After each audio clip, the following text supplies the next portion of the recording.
중국에서 초등학교 담임 썰 양가놈님께서 올려주신 썰랑썰레입니다. 유튜브로 보시는 분들 구독과 좋아요 알림 설정 댓글 잊지 말고 한 번씩 눌러주세요. 트하 작년에 안테나로 크리스마스 트리 만들어서 썰 풀었던 양가놈이라고 합니다. 사실 제 인생은 그렇게 드라마틱한 일들이 많이 일어나지는 않았어요. 무슨 썰을 풀어야 하지 하면서 머리를 쥐어 짜내던 저는 그래 이 썰을 한번 적어보자라고 하고 초등학교 때 썰을 풀어보고자 합니다. 저희 아버지께서는 예전에 의류사업에 종사하셨던 분이셨어요. 그렇게 의류사업을 하시던 아버지께서는 어머니와 결혼하신 후 세탁소를 운영하시게 되었습니다. 어릴 때 꽤나 공부머리가 있던 저는 초등학교 1학년 때 멋모르고 아버지께 아빠 저 이 책 사주세요. 안 사주시면 저 공부 안 할 거예요. 라고 땡깡을 부려서 책 한 권을 얻었는데 그게 어문회 한자 자격증 8급 문제집이었던 건 그 책을 받고 나서야 알았습니다. 그 책이 제 인생을 그렇게 바꿀 줄은 꿈에도 몰랐죠. 때는 2006년도 어느 날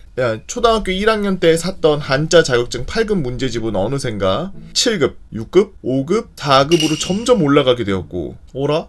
이놈 좀 보기 이 자식 좀 하는데 싶으셨던 아버지께서는 저에게 영어 수학 등 공부를 조금 더 시키시게 되었습니다. 그러던 아버지께서는 어느 날 무슨 계시라도 받으신 건지 아들아 미래는 중국에 있다. 미래는 중국이다. 라고 하시면서 저에게 중국 여행을 가자고 대뜸 말하시더라고요. 사실 아버지께서는 중국에서 의류사업을 다시 한번 해보려고 하셨던 거였고 저는 미끼였다는 걸요. 그렇게 아버지의 손을 잡고 중국으로 무작정 따라갔던 97년생 꼬꼬마는 처음에는 도시 한두 곳을 여행했습니다. 그러다가 백두산 여행에 가자는 아버지 꾀임에 넘어가서 백두산 근처에 있는 소도시에서 2달 정도 한국인 어른분들과 함께 중국어 회화 속성 마스터리 수업을 듣게 되었고 그렇게 발음부터 회화까지 마스터했습니다. 그 뒤로는 진짜 여행으로 베이징, 대련, 단동, 백두산, 하얼빈, 칭다오, 옌타이, 콩푸, 지난, 웨이하이, 샹하이, 쿤밍, 따리, 리장 대략 1년 동안 참 많이도 돌아다녔고 어라 이놈 보기에 2회차를 시전하신 아버지께서는 저에게 무언가를 보신 건지 저를 중국 현지 초등학교로 넣으시더라고요. 그렇게 저의 횟수로 3년, 실질적으로는 1년 반 동안 초등학교 일명 소학 라이프가 시작되게 되었습니다. 저는 대한민국 국민입니다. 아주 확실히 하고 가네. 우리나라에서 가장 가까운 중국의 도시는 웨이하이라고 합니다. 인천공항에서 비행기 타고 1시간이면 도착해요. 저는 그곳에서 유학생활을 보내게 되었습니다. 한국의 초등학교는 전국이 6학년제로 통일되어 있지만 제가 있을 당시 중국의 소학은 5년제였어요. 당시 제가 살던 웨이하이에도 국제학교가 있었습니다. 많은 외국인, 특히 한국인이 웨이하이에 있는 국제학교에 다녔고 저도 그러길 원했지만 저희 아버지께서는 그 나라의 언어를 배우려면 현지 학교를 다녀야지! 라고 하시면서 현지인들끼리의 명문 소학으로 유명했던 징위엔 소학으로 보내주셨고 횟수로 1년을 다니다가 근처에 새로 생긴 사립소학인 제2 실험 소학으로 횟수로 2년을 다니고 한국으로 돌아왔죠.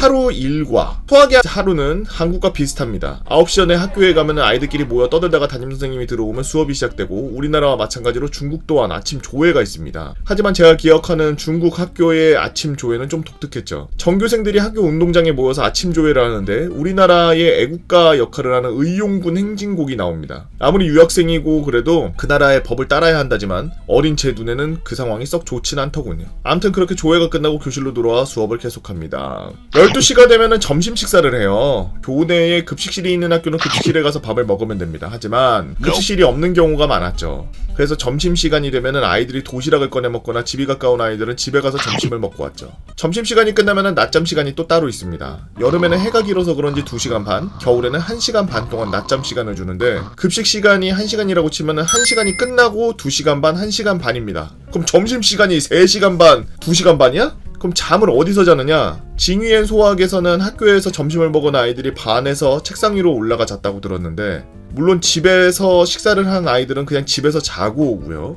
제2 실험 소학에서는 학교 건물 4, 5층 빈 공간들이 많았는데 기숙사에서 살지 않는 아이들은 집에서 가져온 침구류를 챙겨서 그 공간에서 낮잠을 잤습니다. 그렇게 낮잠을 때리고 나면은 또 수업 시간이 찾아옵니다. 확실히 낮잠 시간이 따로 있어서 그런지는 몰라도 제 기억상 중국에서 학교 다닐 때 수업 시간에 조는 아이들은 많이 못 봤습니다. 졸면 선생님한테 비 오는 날 개 패듯이 두들겨 맞아서 그런 걸 수도 있고요. 중국의 하교 풍경은 여타 다른 곳들과 크게 다른 점이 없습니다. 하교 시간이 저녁 6시 전후인 것만 빼면 말이죠. 아니 초등학교 1, 2학년짜리를 저녁 6시에 집에 보낸단 말이야? 점심을 안 먹고 말이야. 잠을 안 잔다 내가. 잠을 안 자고 2시에 집에 가는 게 낫지. 이게 기숙사에 사는 친구들은 선생님의 지도하에 저녁 급식을 먹고 기숙사에 들어갔고 집에 사는 아이들은 각자 집으로 갑니다. 저는 항상 집으로 가는 쪽이었죠.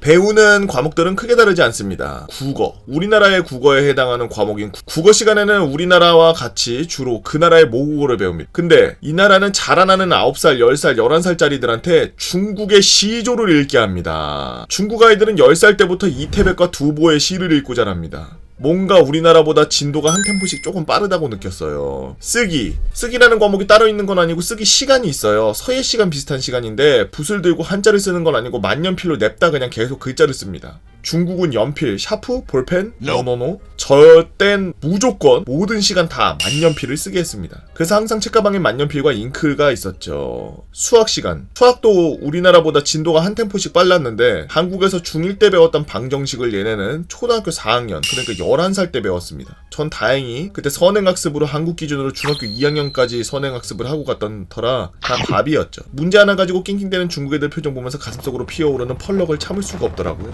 영어와 과학도 비슷합니다. 크게 다를 건 없지만 영어, 시간에 배우던 영어 발음이 우리나라처럼 미국식이 아닌 영국식이었던 걸로 기억해요. 과학실도 따로 있어서 한국처럼 실험도 하고 뭐 이것저것 배우죠. 특별하게 다른 건 없으니까 패스.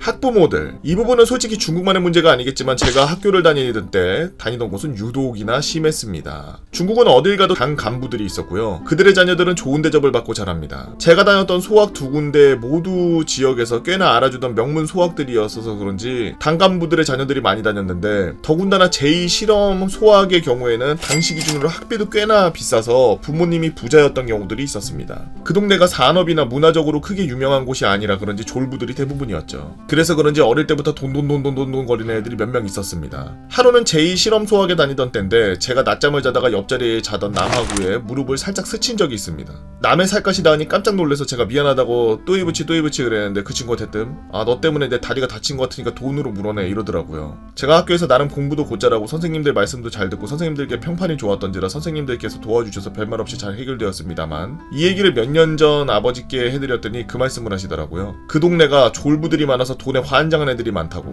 뭐 성급한 일반화는 할 수 없지만 벌써부터 애들이 돈에 미친 걸 보니 이상한 나라다 싶긴 했습니다. 그때 초등학교 2, 3학년인데 링진?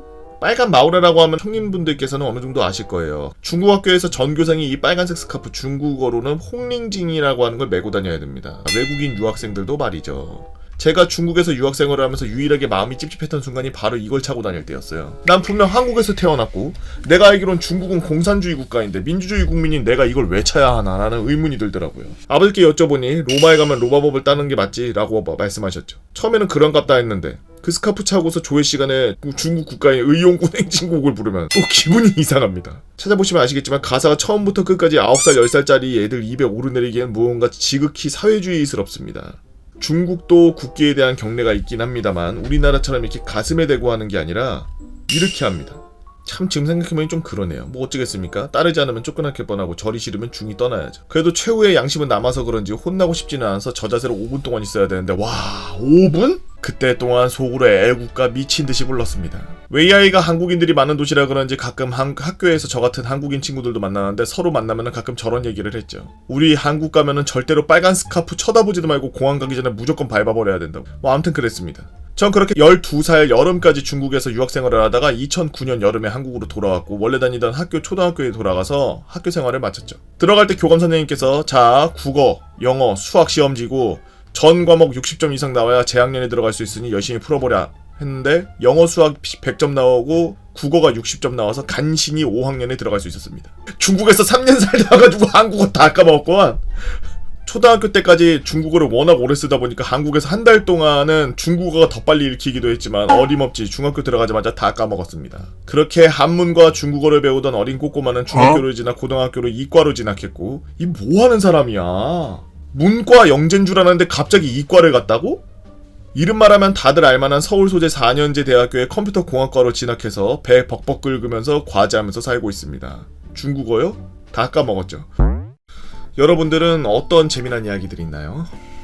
여러분들의 재미난 이야기 네이버 카페 개모고팬 다모아라 개팬다로 모여서 썰랑썰랑 게시판에다가 남겨주시면 유튜브로 작업해서 업로드하도록 하겠습니다. 유튜브로 보시는 분들 구독과 좋아요, 알림 설정, 댓글 잊지 말고 오늘도 외국에서 유학생활하고 계시는 우리 대한민국 국민 여러분들 모두 고생이 많으십니다. 이거 봐.